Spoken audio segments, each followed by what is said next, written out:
11월에 차가운 바람이 반지하 방 창문을 두드릴 때마다 한말자는 얇은 이불 속에서 몸을 더욱 웅크렸다.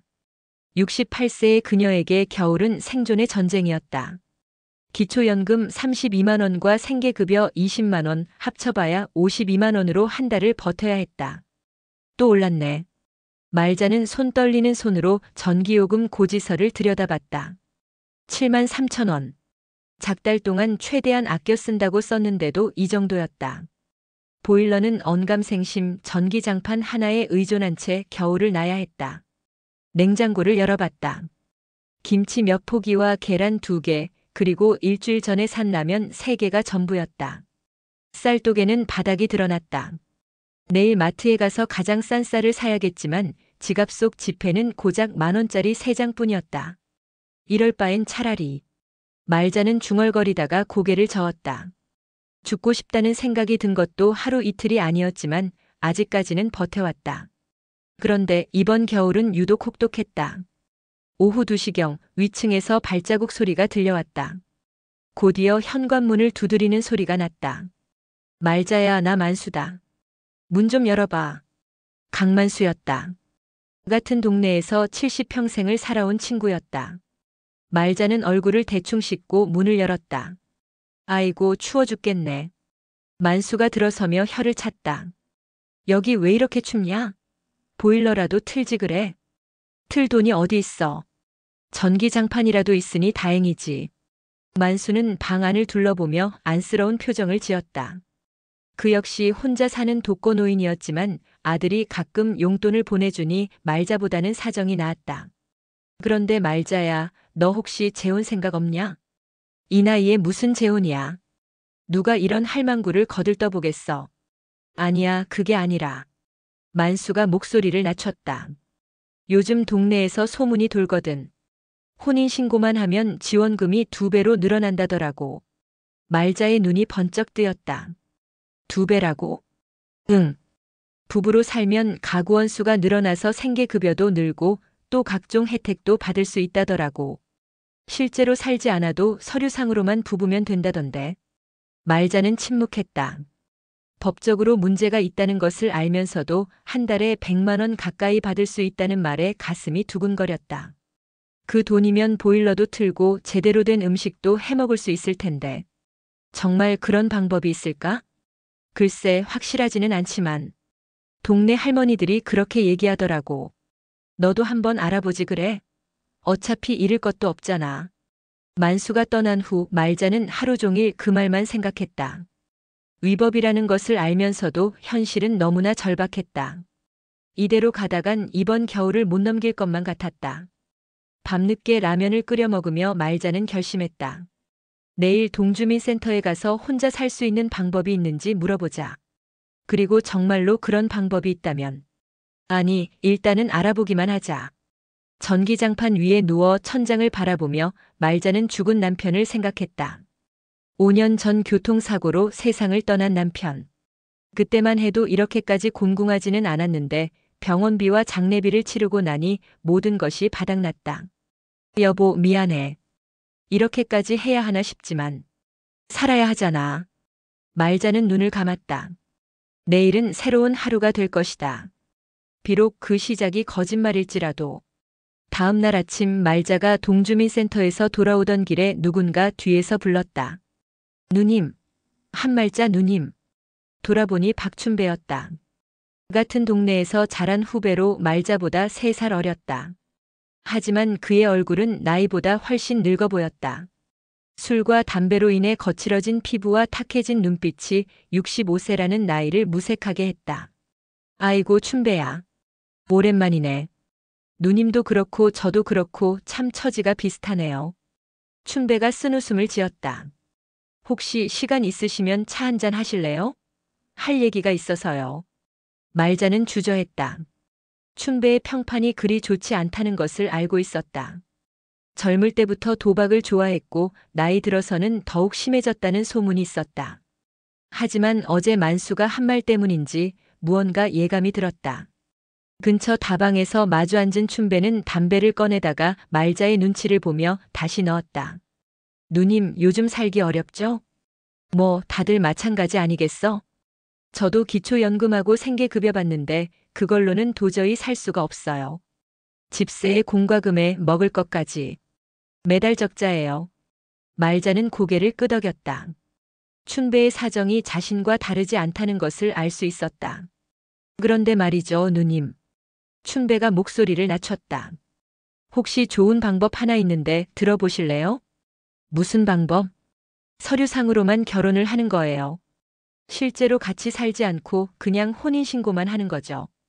그럼 지원금이 2배로 늘어나요. 말자의 심장이 빨라졌다. 어제 만수가 한 말과 똑같았다. 그런데 그게 합법적인 거야? 법적으로는. 글쎄요. 하지만 실제로 하는 사람들이 꽤 있다고 들었어요. 서류상 부부가 되면 세대 합가가 되고 그러면 각종 지원금이 늘어나거든요. 춘배가 주머니에서 계산기를 꺼냈다. 지금 누님이 받는 게 기초연금 32만 원, 생계급여 20만 원 정도죠? 제가 받는 것도 비슷하고요. 그런데 부부가 되면 생계급여가 80만 원 가까이 되고 주거급여도 별도로 나와요. 합치면 한 달에 130만 원은 될 거예요. 130만 원. 말자에게는 꿈 같은 숫자였다. 그런데 왜 나한테 이런 제안을 하는 거야? 춘배가 잠시 머뭇거렸다. 사실 저도 곤란한 상황이거든요. 카드 빚이 좀 있어서 당장 돈이 필요해요. 그런데 누님이라면 믿을 만하니까요. 카드 빚이 얼마나 되는데? 3천만 원 정도. 사실 경마로 좀 손해를 봤어요. 말자의 표정이 굳었다. 역시 도박으로 빚을 진 것이었다. 그런데 결혼을 한다고 해서 내 빚이 없어지는 건 아니잖아. 그래도 매달 130만 원씩 받으면서 조금씩 갚아나가면 되잖아요. 누님도 지금보다는 훨씬 나아질 거고요. 춘배는 계속해서 설득했다. 실제로 같이 살 필요도 없고 그냥 서류상으로만 부부관계를 유지하면 된다고 했다. 지원금은 반반 나눠 가지기로 하고 1년 후에는 이혼을 하기로 약속하자고 제안했다. 말자는 고민에 빠져다. 돈은 절실했지만 춘배라는 사람이 영 믿음직하지 않았다. 하지만 다른 대안도 없었다. 생각해 볼게. 급한 일이 아니라면. 사실 좀 급해요. 카드 연체가 계속 쌓이고 있거든요. 다음 주까지만 답을 주시면 안 될까요? 집으로 돌아온 말자는 하루 종일 고민했다. 법적으로 문제가 될 수 있다는 것을 알면서도 현실적인 유혹을 떨쳐낼 수 없었다. 130만 원이면 보일러도 틀고 제대로 된 음식도 해먹을 수 있고 심지어 작은 여행도 갈 수 있을 것이다. 일주일 후 말자는 춘배에게 전화를 걸었다. 좋아. 해보자. 그렇게 두 사람의 위장 결혼이 시작되었다. 서류상으로만 부부가 되는 계약.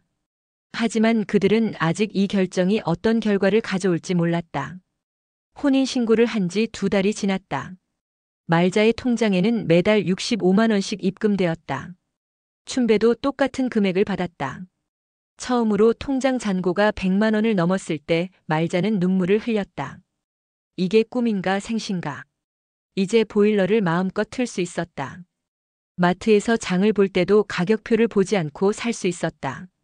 오랜만에 고기도 사고 과일도 샀다. 새 옷까지 한 벌 장만했다. 춘배와는 일주일에 한 번 정도 만나서 서로의 안부를 확인했다. 혹시 모를 조사에 대비해서 서로의 근황을 파악해 두자는 것이었다. 누님, 요즘 어떻게 지내세요? 덕분에 잘 지내고 있어. 너는? 저도 좋아요. 그런데 춘배의 표정이 어두워졌다. 카드 빚을 갚긴 했지만 새로운 빚이 생겼다는 것이었다. 경마장에서 확실한 정보를 얻었다며 큰돈을 걸었다가 또다시 손해를 본 것이다. 이번엔 정말 확실했는데 1등 말이 갑자기 넘어져서 말자는 한숨을 쉬었다. 그러니까 도박은 하지 말라고 했잖아. 이번이 마지막이에요. 정말로. 하지만 춘배의 말은 거짓이었다. 그 다음 달 말자는 충격적인 사실을 알게 되었다. 동네 슈퍼에서 장을 보던 중 사장이 말자에게 조심스럽게 말했다. 말자 할머니, 그 남편분 요즘 이상해 보이던데. 무슨 소리야? 어제도 여기 와서 술 사가면서 자기가 복권에 당첨될 거라고 하면서 웃더라고요. 그런데 눈빛이 좀 이상했어요. 말자의 가슴이 철렁했다. 집에 돌아와서 춘배에게 전화를 걸었지만 받지 않았다. 문자를 보내도 답이 없었다. 며칠 후 동주민센터에서 전화가 왔다. 한말자님, 혹시 지원금 관련해서 확인할 게 있어서 연락드렸어요. 네, 무엇인가요? 지난달 지원금이 정상적으로 지급되었는지 확인 부탁드려요. 그리고 남편분과 잘 지내고 계시는지도요. 말자는 답변을 얼버무렸다. 전화를 끊고 나서 불안감이 몰려왔다. 춘배가 뭔가 문제를 일으킨 게 분명했다. 그날 저녁 춘배가 술에 취한 채로 찾아왔다. 얼굴이 퉁퉁 부어 있었고 옷도 더러웠다. 누님, 저 좀 도와주세요. 뭔 일이야? 어디서 맞고 온 거야? 사채업자들이 돈을 갚으라고. 이번 주 안에 2천만 원을 갚지 못하면 죽인다고 해요. 말자는 경악했다. 2천만 원? 내가 또 도박을 했구나. 이번엔 정말 확실한 거였어요. 바카라에서 마틴게일 전략을 썼는데 마틴게일이 뭔지도 모르지만 또 도박한 게 확실하구나. 춘배가 무릎을 꿇었다. 누님, 제발 도와주세요. 지원금 몇 달치만 미리 받을 수 있으면. 그런 게 어디 있어? 정신 차려. 하지만 춘배는 이미 정상적인 판단력을 잃은 상태였다. 그는 말자가 거절하자 갑자기 화를 냈다. 그러면 이 결혼이 가짜라는 걸 신고해버릴 거예요. 뭐라고? 누님도 같이 피해를 볼 거예요. 지금까지 받은 돈 다 토해내야 하고 사기죄로 처벌받을 수도 있다고요. 말자는 춘배를 밀쳐냈다. 당장 꺼져. 다시는 내 앞에 나타나지 마. 하지만 춘배는 가면서도 협박을 멈추지 않았다. 생각해보세요. 누님도 공범이에요. 그날 밤 말자는 잠을 이룰 수 없었다. 처음에는 단순히 생계를 위한 방법이라고 생각했는데 이제는 점점 복잡해지고 있었다. 춘배의 도박 중독과 빚 그리고 협박까지. 더 큰 문제는 이제 이 상황에서 빠져나가기 어렵다는 것이었다. 이혼을 하면 다시 예전의 가난한 생활로 돌아가야 하고 그렇다고 이대로 두면 춘배가 더 큰 문제를 일으킬 것이 분명했다. 말자는 거울 속 자신의 얼굴을 바라봤다. 불과 몇 달 전까지만 해도 순박한 시골 할머니였는데 지금은 위법한 일에 연루된 공범이 되어 있었다. 내가 뭘 하고 있는 거지? 하지만 이미 돌이킬 수 없었다. 탐욕의 불씨는 이미 타오르기 시작했고 이제는 그 불길을 끌 방법을 찾아야 했다. 3월의 어느 화창한 아침 말자는 빨래를 널고 있었다. 갑자기 현관문을 두드리는 소리가 들렸다. 한말자님 계세요? 낯선 남자의 목소리였다. 말자는 문 앞으로 가서 문틈으로 밖을 내다봤다. 정장을 입은 30대 남성이 서 있었다. 누구세요? 안녕하세요. 구청 복지과에서 나왔습니다. 정기조사차 방문했어요. 말자의 심장이 벌렁거렸다. 드디어 올 것이 온 것이다. 잠시만요. 말자는 황급히 춘배에게 전화를 걸었다. 춘배야, 큰일 났어. 구청에서 조사관이 왔어. 뭐라고요? 지금? 응, 지금 문 앞에 서 있어. 어떻게 해? 일단 자연스럽게 하세요. 저도 지금 가겠어요. 말자는 심호흡을 하고 문을 열었다. 죄송해요. 갑자기 와서 놀랐네요. 조사관은 김태현이라고 자기소개를 했다. 30대 중반으로 보이는 그는 날카로운 눈빛으로 말자를 바라봤다. 실례합니다만 들어가서 간단히 얘기 좀 나눌 수 있을까요? 네, 그러세요. 김태현이 방 안을 둘러봤다. 혼자 사는 사람의 집치고는 생활용품이 많았다. 특히 남성용 슬리퍼와 면도기, 남성용 화장품들이 눈에 띄었다. 남편분은 어디 계세요? 아, 밭에 나가셨어요. 요즘 농사철이라서. 혹시 연락해서 불러주실 수 있나요? 두 분께 같이 질문드릴 게 있어서요. 말자가 춘배에게 다시 전화를 걸었다. 다행히 춘배는 이미 오는 길이라고 했다. 10분 후 춘배가 숨을 헐떡이며 나타났다. 아이고, 밭에서 뛰어왔네요. 안녕하세요. 김태현이 두 사람을 번갈아 보며 질문을 시작했다. 언제 결혼하셨나요? 작년 12월이요. 말자가 답했다. 어떻게 만나게 되셨어요? 그게. 말자가 머뭇거리자 춘배가 나섰다. 어릴 때부터 같은 동네에서 알고 지냈어요. 그러다가 나이 들어서 다시 만나게 되었죠. 그런데 왜 이 나이에 갑자기 결혼을 결심하셨나요? 춘배와 말자가 서로를 바라봤다. 그게 혼자 있으니까 외롭더라고요. 말자가 말했다. 그래서 서로 의지하며 살기로 했어요. 춘배가 덧붙였다. 김태현은 메모를 하며 계속 질문했다. 평소에 어떻게 지내시나요? 같이 뭘 하고 지내세요?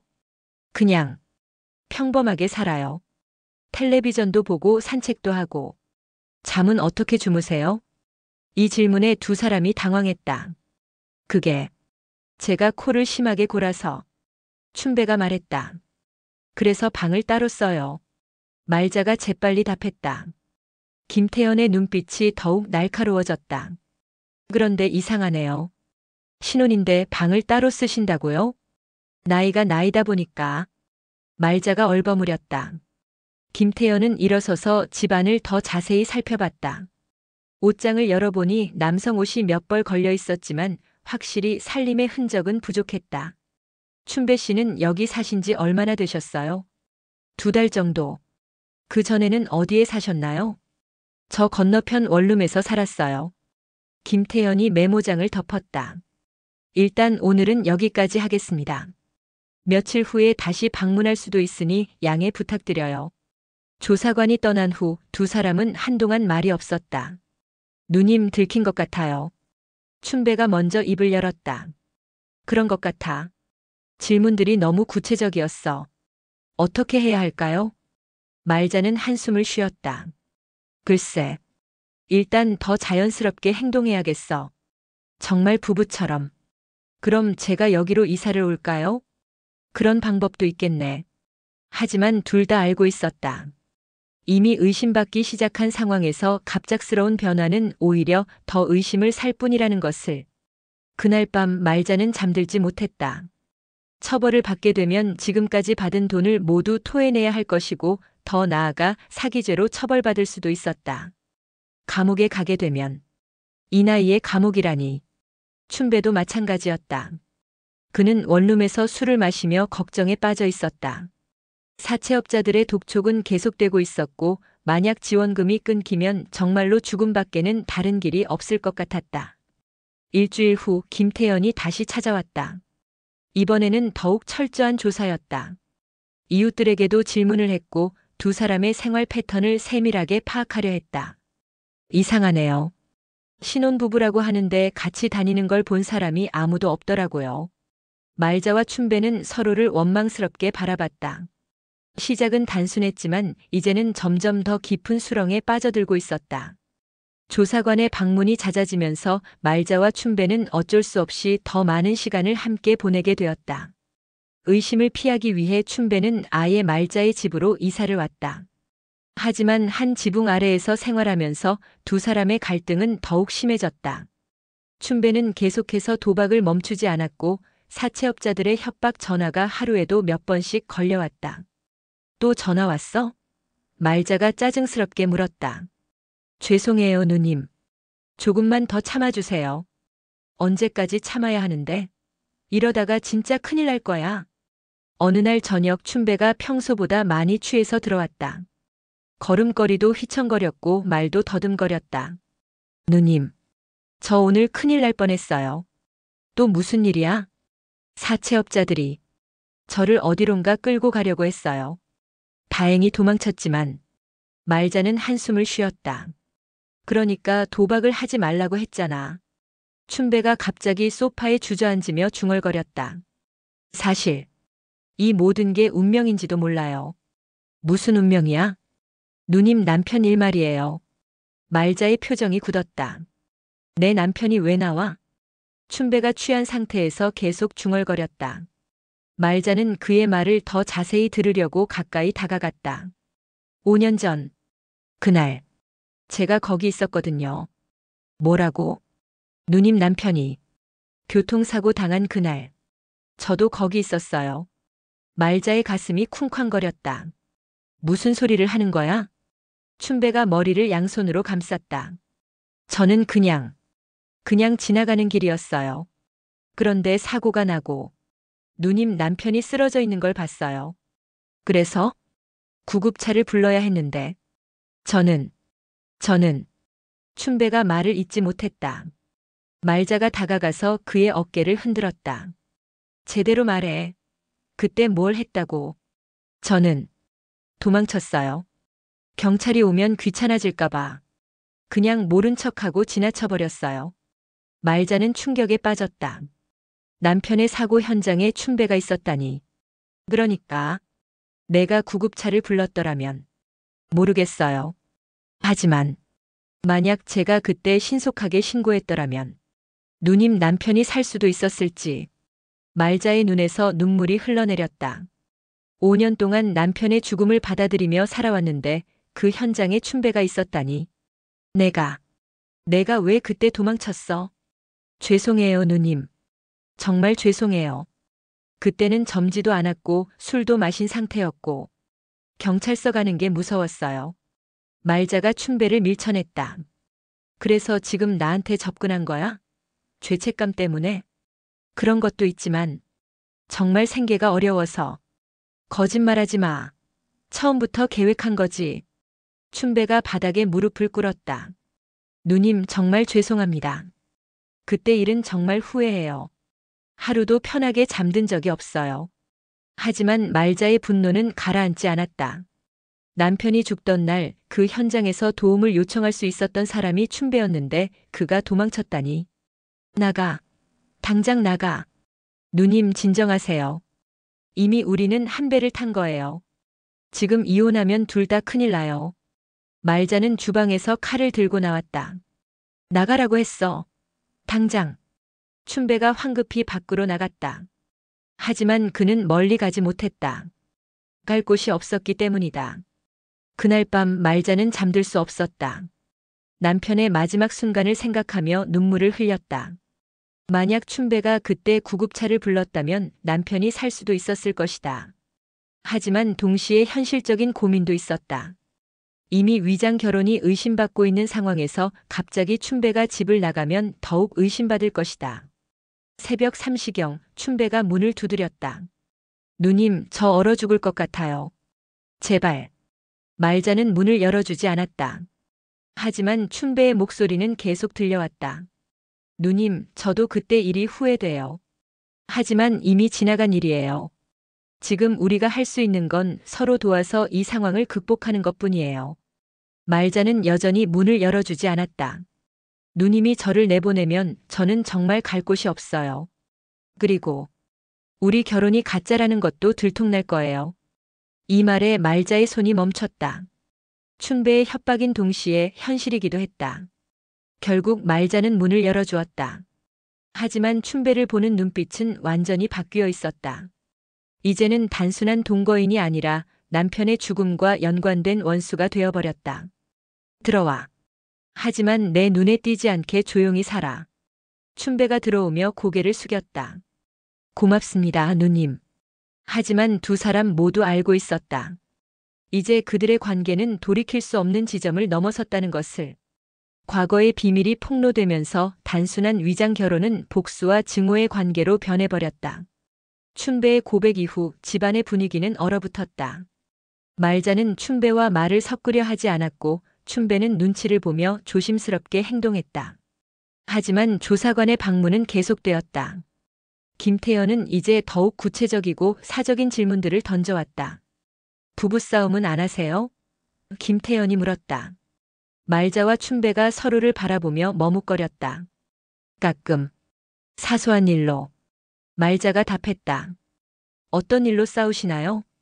그게 집안일 분담 때문에. 춘배가 말했다. 김태현이 메모하며 고개를 끄덕였다. 그런데 이웃분들 얘기로는 밤에 큰 소리로 말다툼하는 소리가 들렸다고 하던데요. 두 사람이 당황했다. 어젯밤에 춘배의 과거 얘기를 듣고 격하게 다툰 것이 들렸던 것이다.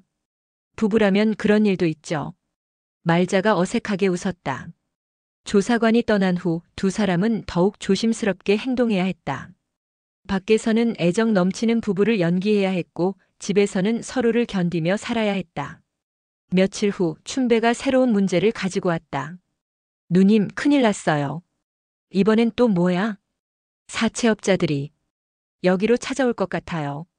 말자의 얼굴이 새하얗게 변했다. 뭐라고? 제가 이사한 걸 알았나 봐요. 어제 전화해서 새 집 잘 꾸몄더라고 하더라고요. 그럼 여기가 들통난 거네. 춘배가 고개를 끄덕였다. 아마도 그날 저녁 정말로 사채업자들이 찾아왔다. 키 큰 남자 둘이 문을 거칠게 두드렸다. 박춘배, 나와. 말자가 떨리는 목소리로 물었다. 누구세요? 우리는 춘배와 돈 거래하는 사람들이야. 문 열어. 춘배가 말자에게 속삭였다. 모른다고 하세요. 하지만 사채업자들은 포기하지 않았다. 문을 계속 두드리며 소리를 질렀다. 춘배야, 우리가 바보인 줄 아나? 내가 여기 사는 거 다 알고 있어. 결국 춘배가 문을 열었다. 형님들 조금만 더 시간을 주세요. 시간? 벌써 3개월이야. 이자만 1천만 원이 넘었어.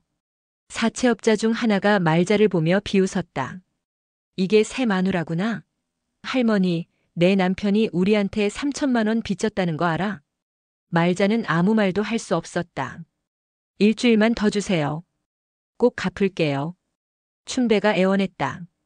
일주일? 좋아. 하지만 이번이 마지막이야.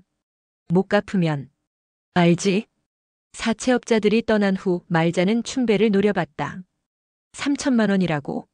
처음에는 2천만 원이라고 했잖아. 이자가 계속 붙어서. 이 상황을 어떻게 할 거야? 춘배가 무릎을 꿇었다.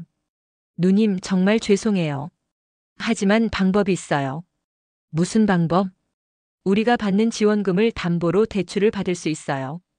말자가 경악했다. 미쳤어? 그럼 앞으로 몇 년간 받을 돈을 다 날리는 거잖아. 하지만 지금 당장 목숨이 위험해요. 그때 동네 사람들이 하나둘 모여들기 시작했다.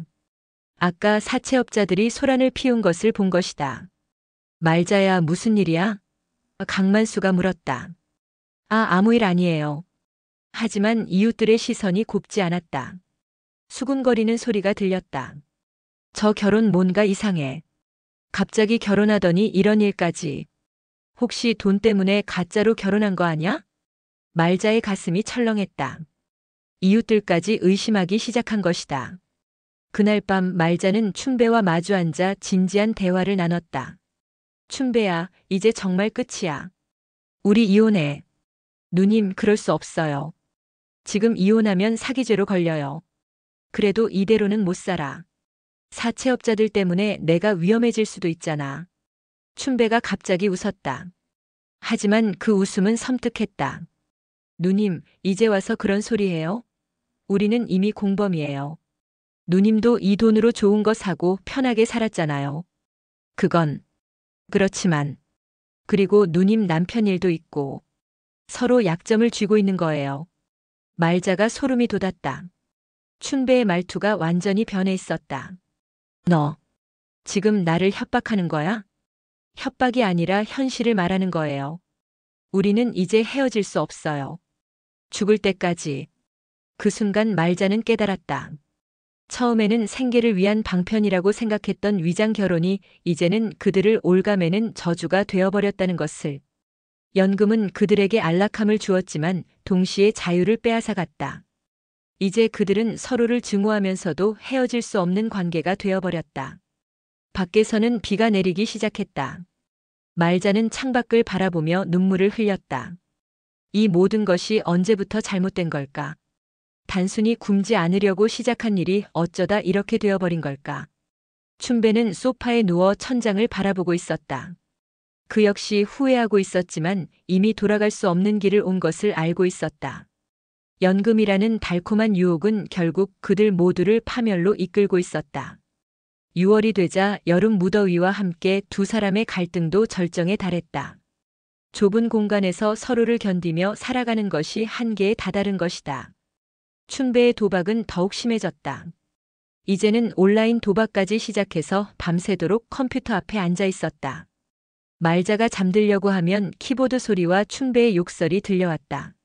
이런 X발. 또 졌네. 조용히 해. 이웃들이 들어. 누님이야말로 신경 끄세요. 제 돈으로 하는 거예요.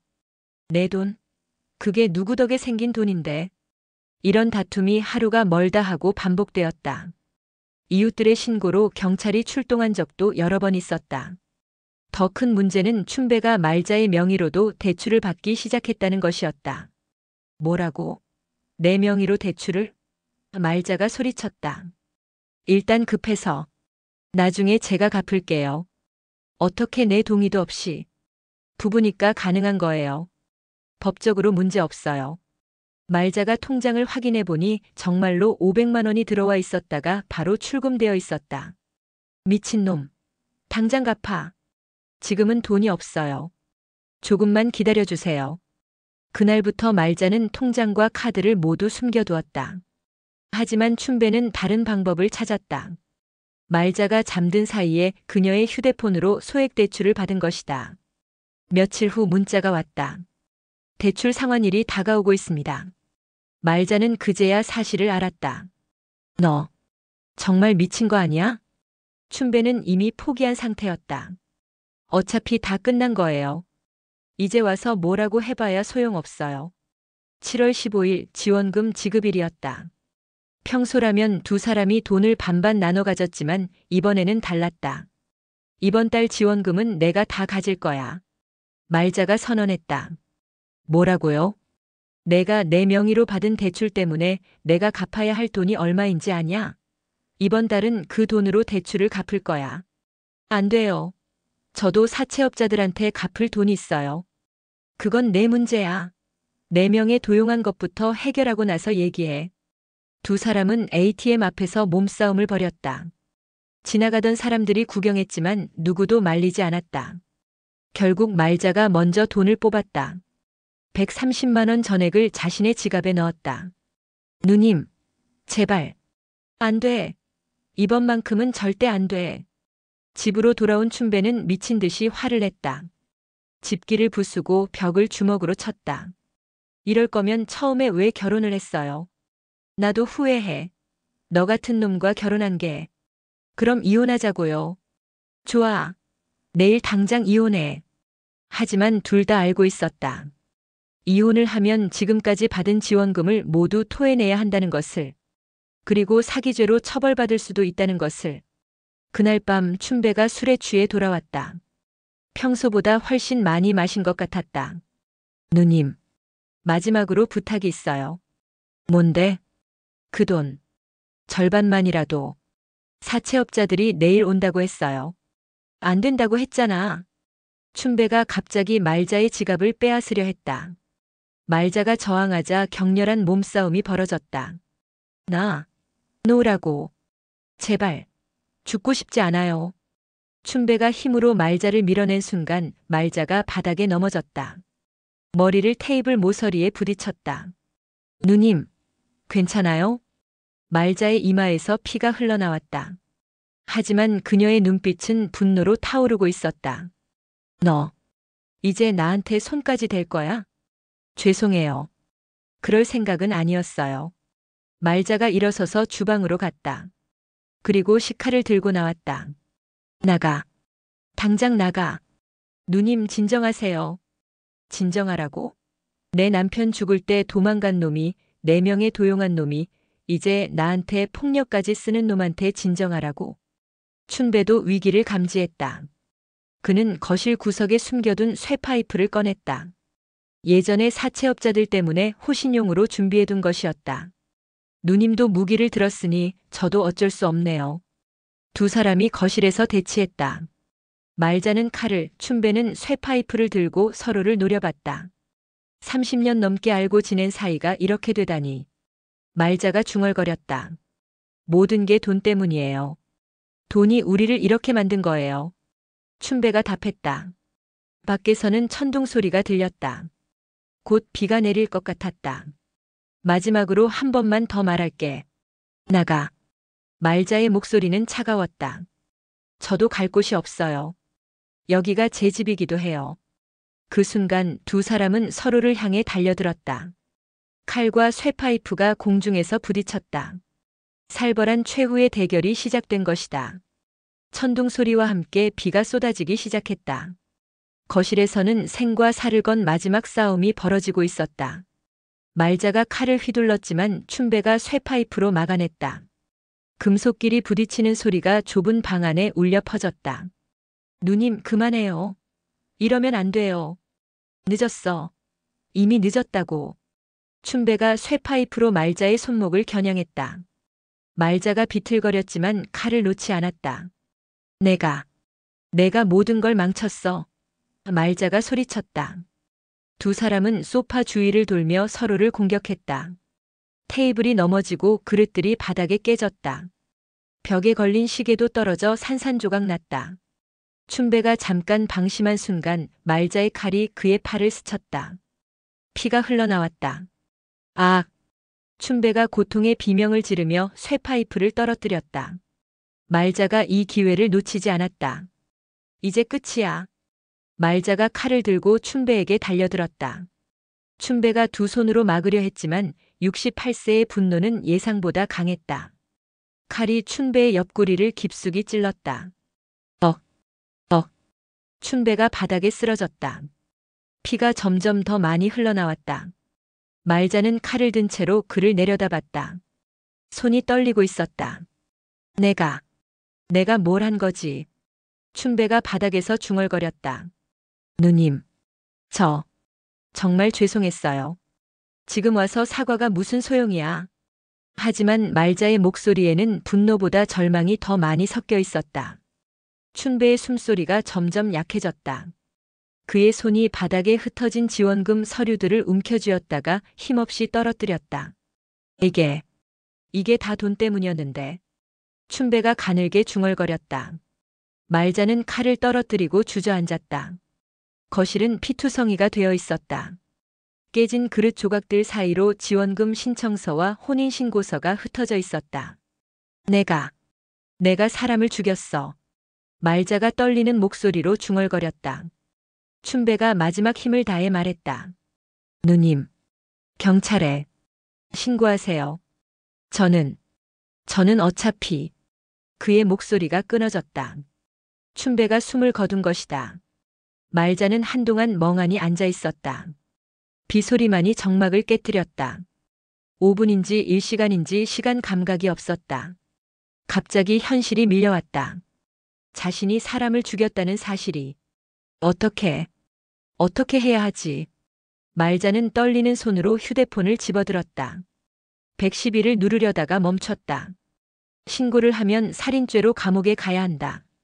이 나이에 감옥이라니. 하지만 시체를 숨길 방법도 없었다. 이 좁은 반지하 방에서 어떻게 시체를 치울 수 있단 말인가. 30분 후 말자는 결국 경찰에 신고했다. 여보세요, 경찰서인가요?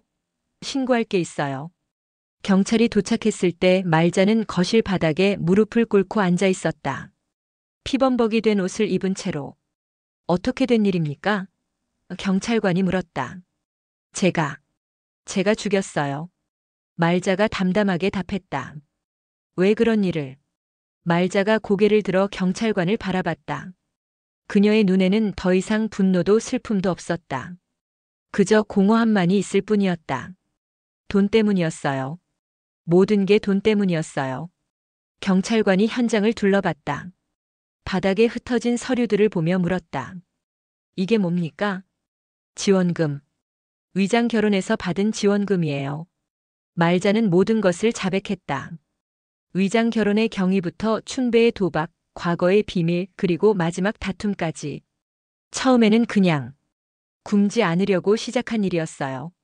한 달에 50만 원으로는 도저히 살 수가 없었거든요. 경찰관이 메모하며 들었다.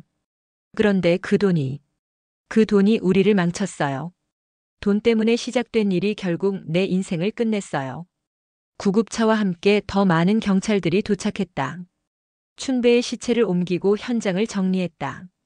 말자가 수갑을 차고 경찰차에 오를 때 동네 사람들이 하나둘 모여들었다.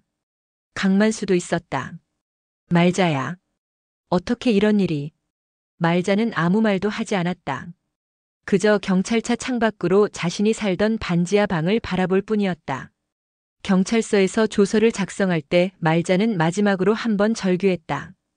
돈 때문에 시작된 일이 내 인생을 끝냈습니다. 처음에는 그냥 살고 싶었을 뿐이었는데 그 욕심이 이런 결과를 만들었어요. 3개월 후 말자는 살인죄로 징역 12년을 선고받았다. 위장 결혼에 대해서는 사기죄로 추가 처벌을 받았고 지금까지 받은 지원금 전액을 환수하라는 판결도 나왔다. 재판장에서 말자는 마지막으로 말했다. 저는 제가 한 일을 후회합니다. 하지만 이 사회가 가난한 노인들이 위법을 저질러서라도 살아야 하는 이 현실도 함께 돌아봤으면 좋겠습니다. 그녀의 말은 언론을 통해 보도되었지만 곧 잊혀졌다. 며칠 후 구청 게시판에는 새로운 공고문이 붙었다. 허위 신고 및 위장 결혼 적발 시 지원금 전액 환수 및 형사처벌. 마이너스 생계급여 부정수급 신고센터 운영. 마이너스 제보 시 포상금 지급. 마이너스 허위 혼인신고 적발 시 사기죄 적용. 공고문 아래로는 사람들이 지나다녔다. 누구도 그 글을 자세히 읽지 않았다. 그저 또 하나의 행정 공지일 뿐이었다. 하지만 그 공고문 뒤에는 한 노인의 절망과 또 다른 노인의 죽음이 숨어 있었다. 돈이라는 달콤한 유혹이 어떻게 인간을 파멸로 이끌 수 있는지를 보여주는 비극적인 이야기가. 감옥에서 말자는 매일 같은 꿈을 꾸었다. 춘배가 나타나서 말하는 꿈이었다. 누님, 우리 처음부터 다시 시작하면 안 될까요? 이번에는 정말 정직하게. 하지만 꿈에서 깨어나면 차가운 감방의 현실이 기다리고 있을 뿐이었다. 위장 결혼으로 시작된 연금의 단꿈은 결국 피로 물든 악몽으로 끝났다. 그리고 그 대가는 한 사람의 목숨과 또 다른 사람의 남은 인생 전부였다.